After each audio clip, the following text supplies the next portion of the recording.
दोस्तों, आज मैं आपको एक बहुत ही इंपॉर्टेंट कॉन्सेप्ट बताने जा रहा हूँ कि CRUD ऑपरेशन किस तरीके से आप वेब एपीआई 2 का यूज़ करके ASP.NET MVC and entity framework का यूज़ करके आप इसे इम्प्लीमेंट कर सकते हैं। CRUD ऑपरेशन का मतलब है यहाँ पर create, read, update and delete. तो दोस्तों, ये काफ़ी इंपॉर्टेंट टॉपिक है। तो इस चीज़ को इम्प्लीमेंट करने के लिए मैंने यहाँ एक डेटाबेस बनाया हुआ है गणेशा 3। इस गणेशा 3 के अंदर एक टेबल बनी हुई है इन्फो, जिसके अंदर मैंने यहाँ 3 फील्ड दिए हुए हैं, ID, name and F name. ID जिसके अंदर प्राइमरी की है और इंटीजर टाइप का है, नेम वेरकेयर टाइप है और एफ नेम भी वेरकेयर टाइप है। तो इस काम को आपको परफॉर्म करना है, तो चलिए एक नया प्रोजेक्ट बनाते हैं, वेब एपीआई वीडियो डेमो। अगर आपको ये मेरा प्रोजेक्ट अगर अच्छा लगता है तो आप इसके सोर्स कोड को डाउनलोड भी कर सकते हैं मेरी ऑफिशियल वेबसाइट से जाके। यहाँ जाके मैं क्या करता हूँ कि एम्प्टी टेम्पलेट को चूज़ करता हूँ और इसमें एमवीसी और वेब एपीआई को सेलेक्ट कर लेता हूँ और ओके करता हूँ।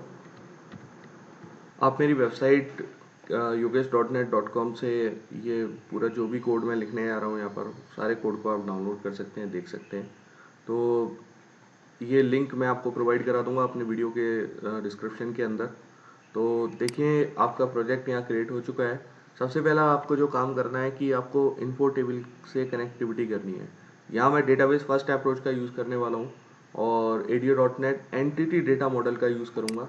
तो आप क्या करें, मॉडल्स पे राइट क्लिक करके ADO.NET एंटिटी मॉडल को सिलेक्ट करें, EF डिज़ाइनर फ्रॉम डेटाबेस को सिलेक्ट करें, नया कनेक्शन सेलेक्ट करें।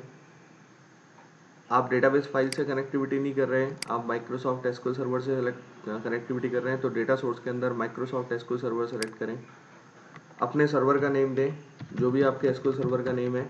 मेरे यहाँ केस में ./yogesh.net है। इसके बाद जिस डेटाबेस से आप कनेक्टिविटी करना चाह रहे हैं, जैसे मैं गणेशा 3 के अंदर कनेक्टिविटी करना चाहता हूँ, तो इसे सेलेक्ट करें।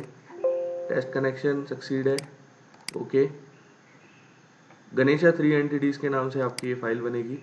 ये एंटिटी फ्रेमवर्क 6.0 का यूज़ करेगा, 6.x का। और इनमें से सिर्फ मुझे एक ही टेबल की रिक्वायरमेंट है, तो मैं इसी टेबल को सेलेक्ट करता हूँ, इन्फो टेबल को। बाकी कंप्लीट मॉडल को मैं अपडेट नहीं करा रहा हूँ, थोड़ा सा टाइम लेगा ये। तो आप देखिए, आपके मॉडल का रेफरेंस यहाँ आ चुका है। आप क्या करें, इस प्रोजेक्ट को सेव कर लें। सेव करने के बाद बिल्ड करना ना भूलें, आप बिल्ड सॉल्यूशन करके इसे बिल्ड कर लें, क्योंकि कई बार ऐसा होता है कि इसके रेफरेंसेस आपके या फिर मॉडल क्लासेस आपकी क्रिएट नहीं होती हैं। तो आप इसे सेलेक्ट कर लें और रेफरेंसेस को यहाँ से बंद करें। तो आप देख सकते हैं इन्फो के नाम से आपकी मॉडल क्लास क्रिएट हो चुकी है। तो चलिए, यहाँ तक तो अपना काम हो गया। अब आपको कंट्रोलर के ऊपर राइट क्लिक करके एक वेब एपीआई 2 कंट्रोलर का यूज़ करना है। तो आप यहाँ से कंट्रोलर को सेलेक्ट करेंगे और इसमें से आपको जो टेम्पलेट अब सेलेक्ट करना है वो है web API 2 controller with actions using entity framework. क्योंकि एंटिटी फ्रेमवर्क का यूज़ करके मैं इन्फो टेबल के अंदर CRUD से रिलेटेड, यानी कि इंसर्ट अपडेट डिलीट से रिलेटेड जो भी एक्शंस होते हैं वो एक्शंस मैं ऑटोमेटिक जनरेट कराना चाहता हूँ। तो ऐड बटन के ऊपर क्लिक करूँगा, मॉडल क्लास का नेम दूंगा जो कि इन्फो है और डेटा कंटेक्स्ट है गणेशा 3 एंटिटीज़। ऐड कराया आपने। तो दोस्तों, आप देख सकते हैं कि ये मेरी एक कंट्रोलर क्लास यहाँ क्रिएट हो चुकी है। इस कंट्रोलर क्लास के अंदर हर मेथड का कोई ना कोई पर्पज़ है। अब वो मैं पर्पज़ आपको यहाँ बताना चाहूँगा, क्या क्या पर्पजेज़ हैं इसके।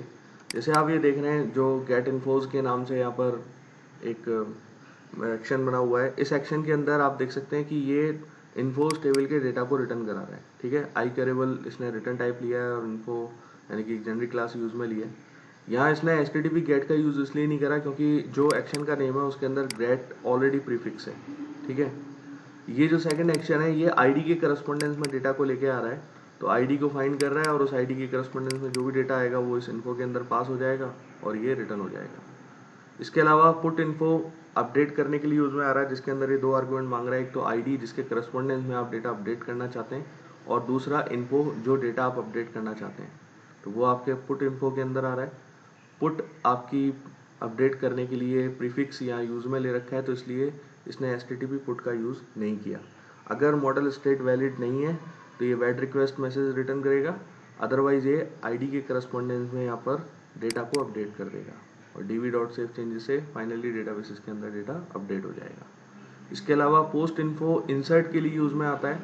HTTP पोस्ट यूज़ में नहीं लिया, इसने प्रीफिक्स पोस्ट ले लिया और उसके बाद टेबल का नेम ले लिया और ये डेटाबेस के अंदर अपडेट कर रहा है, सेव चेंजेस कर रहा है। इसके बाद डिलीट इन्फो आता है डिलीट करने के लिए, और डिस्पोज आता है। डिस्पोज का पर्पज़ क्या होता है, जो डेटाबेस कंटेक्स्ट जो ऑब्जेक्ट क्रिएट होता है मेमोरी के अंदर उसे डिस्पोज करने के लिए यहाँ यूज़ में लेता है ये, ठीक है। तो ये टोटल नंबर ऑफ जितने भी रिकॉर्ड्स हैं उनको काउंट करने के लिए यहाँ यूज़ में ले रहे हैं। तो ये इसके ऑटोमेटिक जनरेटेड आपके कोड है। अब आपको करना क्या है, एक सिंपल सा कंट्रोलर ऐड करना है। एक एम्प्टी कंट्रोलर को मैं सेलेक्ट करता हूँ और इस एम्प्टी कंट्रोलर का यूज़ करके मैं डेटा को रीड करने वाला हूँ। तो मैं क्या करूँगा, यहाँ से ऐड व्यू सेलेक्ट करूँगा, एम्प्टी यहाँ से सेलेक्ट किया, व्यू नेम इंडेक्स और टेम्पलेट एम्प्टी यूज़ में ले लिया, यूज़ ए लेआउट पेज ले लिया। अब जावास्क्रिप्ट का यूज़ करके मैं यहाँ पर क्या करने वाला हूँ, ये डेटा को रीड करने वाला हूँ, ठीक है। थोड़ा सा टाइम बचाने के लिए, क्योंकि वीडियो का साइज काफ़ी बड़ा हो जाता है, थोड़ा सा टाइम बचाने के लिए मैं क्या करूँगा कि जो कोड मैंने ऑलरेडी लिख रखा है उस कोड को मैं आपको यहाँ दिखा देता हूँ। जैसे एक तो मैं टेबल यहाँ यूज़ में लेने वाला हूँ, एक टेबल मैंने यूज़ में ली। एक एक चीज़ मैं आपको बताने जा रहा हूँ। ये मैंने एक टेबल ले ली, ठीक है ना, जिसके अंदर बेसिक आईडी, नेम और फादर नेम के हेडिंग दे दी। और हेडिंग देने के बाद अब आपको करना क्या है, ये एक फॉर्म जनरेट करना है, ओके। तो ये फॉर्म आ गया, ये फॉर्म जनरेट हो गया। एक बार मैं कोड को रन करा के बता देता हूँ जिससे आपके समझ में आ जाए कि एक्चुअल में हम क्या करने वाले हैं। अब ये फॉर्म देख सकते हैं जिसके अंदर मैंने 3 फील्ड लिए हुए हैं, 3 टेक्स्ट बॉक्सेस लिए हुए हैं, आईडी, नेम और एफ नेम, ठीक है। ये एक ऊपर टेबल ली हुई है जिस टेबल के अंदर कंप्लीट डेटा आएगा, डेटाबेस से फैच करके जो अपन लेके आएंगे वो कंप्लीट डेटा जो आएगा वो इस टेबल के अंदर पॉपुलेट होगा। ऐड एम्प्लॉय का यूज़ करके मैं आईडी, नेम और फादर नेम की वैल्यू देके और इसे ऐड कर सकता हूँ। ध्यान रखिएगा आईडी जो है ऑटो इंक्रीमेंटेड है, तो आपको नेम और फादर नेम ही देना होगा। डिलीट एम्प्लॉय में आईडी के करस्पॉन्डेंस में आप किसी भी एम्प्लॉय का रिकॉर्ड डिलीट कर सकते हैं। अपडेट एम्प्लॉय के अंदर मुझे तीनों फील्ड देने पड़ेंगे, क्यों, क्योंकि आईडी के करस्पॉन्डेंस में आप नेम और फादर नेम को अपडेट करेंगे। तो चलिए, सबसे पहला जो काम होगा अपना वो डेटाबेस से डेटा फैच करके लाने का होगा। हालांकि ये मैं आपको प्रीवियस वीडियो के अंदर बता चुका हूँ, लेकिन फिर भी यहाँ पर एक बार रिपीट और कर लेते हैं, कोई फ़र्क नहीं पड़ता इससे। तो सबसे पहले काम जो आपको करना है, आपको जेक्वेरी का रेफरेंस अपनी फाइल के अंदर लेना है, तो वो आप ऑलरेडी ले चुके हैं, ठीक है। स्क्रिप्ट लिखने वाले हैं आप। स्क्रिप्ट में क्या स्क्रिप्ट आएगी, पहले document.ready पर आपको डेटा फैच करके लाना है। तो आप क्या करें, ये मेरा पूरा कोड है फैच करने का, ये मैं कोड शेयर कर दूंगा, आप इसकी टेंशन ना लें।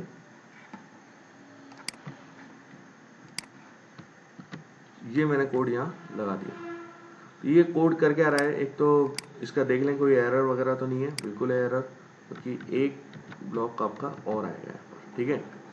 इसमें क्या हो रहा है कि आप पहले तो जो टेबल है उसे आप डॉक्यूमेंट रेडी पर इनविजिबल करा रहे हो, क्योंकि हो क्या रहा है, अभी बहुत ऑकवर्ड लग रहा है कि टेबल आ रही है लेकिन डेटा नहीं है, इसके अंदर हेडिंग आ रही है लेकिन डेटा नहीं है। तो इसलिए आप पहले तो क्या डिस्प्ले नन करा दीजिए। अब आपको करना क्या है, गेट जेसन मेथड का यूज़ करके आप इन्फोस टेबल के गेट मेथड को कॉल कर रहे हो, ठीक है ना। डायरेक्टली आप एपीआई और स्लैश और कंट्रोलर का नेम देते हैं, आपको यहाँ पर किसी भी एक्शन का नेम देने की कोई रिक्वायरमेंट नहीं है। फंक्शन डेटा, जो भी डेटा यहाँ से रिटर्न होगा वो टैब, पहले तो आपने जो टेबल है उसे डिस्प्ले करा दिया, उसकी CSS प्रॉपर्टी के अंदर ब्लॉक कर दिया, और ईच फंक्शन का यूज़ करके आपने कंप्लीट डेटा को रीड कर लिया, जिसमें वेल के अंदर वो आपका टेबल ऑब्जेक्ट आ रहा है और उससे आप तीनों फील्ड की वैल्यूज़ को रिट्रीव कर रहे हैं, well ID, well name, well F name, append to tab 1। तो एक TR क्रिएट करके उसे अपेंड कर रहे हैं हम टैब 1 के अंदर, जो कि आपके टेबल का आईडी है।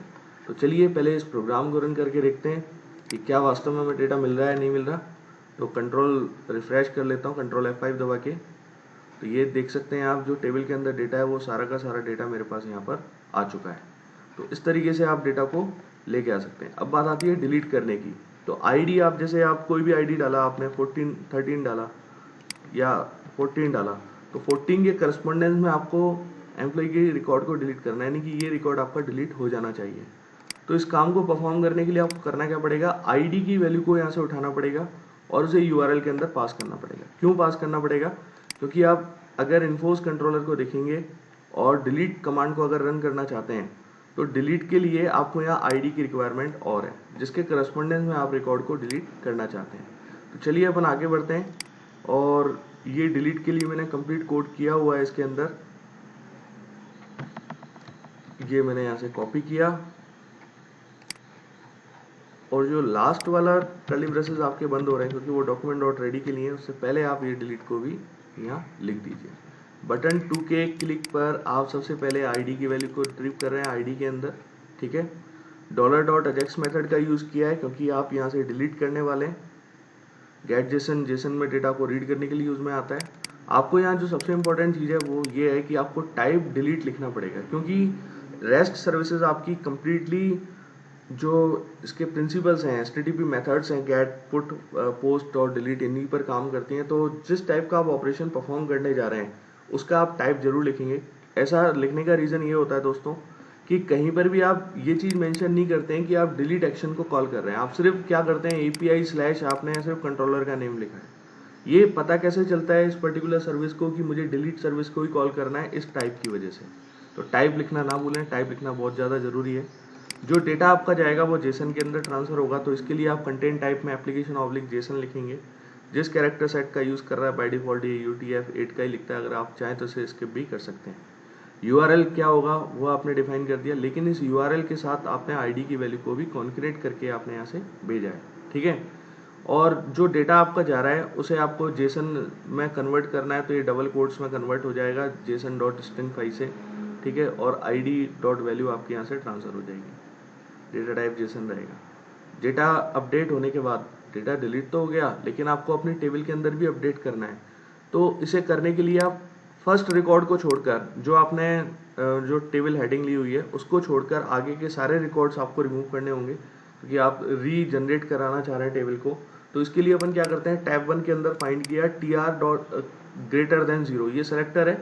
0 के ऊपर जितने भी हैं उन सबको रिमूव कर दे, रिमूव मेथड आपने यूज कर लिया। और गेट जेसन मेथड का यूज करके आप डेटा को दोबारा से लेके आ रहे हैं। तो चलिए इसे एक बार वापस से एग्जीक्यूट करके देखते हैं कि क्या वास्तव में ये काम कर भी रहा है नहीं कर रहा है। एक बार रिफ्रेश कर लीजिए टेबल को।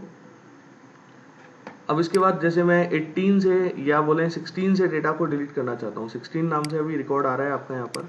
16 मैंने आईडी में पास किया, डिलीट एम्प्लॉय के ऊपर क्लिक किया तो आप देखें 16 यहाँ से रिमूव हो गया। तो आपने देखा कितनी इजीली आप रिकॉर्ड को रिमूव भी कर सकते हैं। ये 16 के लिए हो गया। अब इसके बाद देखिए आपको क्या करना है, अपडेट करना है, यानी कि पुट का यूज करना है। तो पुट का यूज हम कैसे करेंगे वो देखते हैं। इतना ज़्यादा टिपिकल नहीं है, बहुत इजी चीज़ है ये। बटन 3 के क्लिक इवेंट पर आप पहले तीनों की वैल्यू को लेके आ रहे हैं, आईडी, नेम और एफ नेम, क्योंकि आईडी के करस्पॉन्डेंस में आप नेम और एफ नेम को अपडेट करने वाले हैं। $ajax मेथड का यूज किया जिसके अंदर टाइप आप पुट लेंगे। पुट लेने का रीजन मैं आपको ऑलरेडी बता चुका हूँ कि आप यहाँ अपडेट क्वेरी को फायर करने जा रहे हैं, क्योंकि कहीं पर भी आप ये चीज़ मेंशन नहीं करते हैं कि आप किस एक्शन को कॉल कर रहे हैं।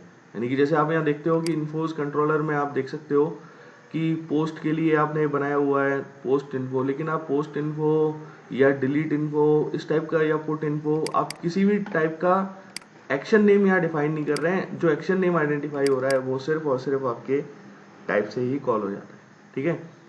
तो यहाँ आपने जेसन में कन्वर्ट कर लिया, क्योंकि डेटा आपका जो ट्रांसफर होगा वो जेसन में होगा। एक चीज़ का ध्यान आप जरूर से रखें, जिस आईडी के करस्पॉन्डेंस में आप डेटा भेजने वाले हैं उस आईडी को आप यहाँ जरूर से पास करें, इन्फोज और ID.value। अगर ये पास नहीं करेंगे तो उस कंडीशन में किसी भी हालत में काम नहीं करेगा, ठीक है। तीनों फील्ड आपने यहाँ पास कर दिए, उनकी वैल्यूज को गेट कर लिया और वापस से टेबल को अपडेट करा लिया। तो चलिए अब इसे एग्जीक्यूट करा के देखते हैं। सेव किया, कंट्रोल F5 किया। F5 करने के बाद अब मैं जैसे नंबर 10 से डेटा अपडेट करना चाहता हूँ, मैंने यहाँ 10 लिखा, यहाँ लिखा योगेश और यहाँ लिखा शर्मा। तो 10 पर आप देखें योगेश शर्मा नहीं आ रहा है, लेकिन जब मैं अपडेट के ऊपर क्लिक करूंगा तो डेटा आपका अपडेट हो गया। एक चीज़ का आप ध्यान रखें कि वेब एपीआई का यूज़ करने से आपकी साइट की परफॉर्मेंस बहुत अच्छी से इम्प्रूव होती है। आप इस वेब एपीआई को अपनी एंड्रॉयड ऐप पर, आप चाहें तो iOS के ऊपर किसी के ऊपर भी यूज़ कर सकते हैं। सिंपल जावास्क्रिप्ट का यूज़ करके या एंगुलर JS का यूज़ करके या किसी अदर जावास्क्रिप्ट के फ्रेमवर्क का यूज़ करके आप इजीली वेब एपीआई को कॉल कर सकते हैं और इम्प्लीमेंट कर सकते हैं। तो दोस्तों अगर आपको ये मेरा वीडियो पसंद आया हो तो प्लीज़ इस चैनल को सब्सक्राइब कीजिए, और मैं काफ़ी सारे वीडियोज़ आपके सामने यहाँ लेके आने वाला हूँ। Thank you very much.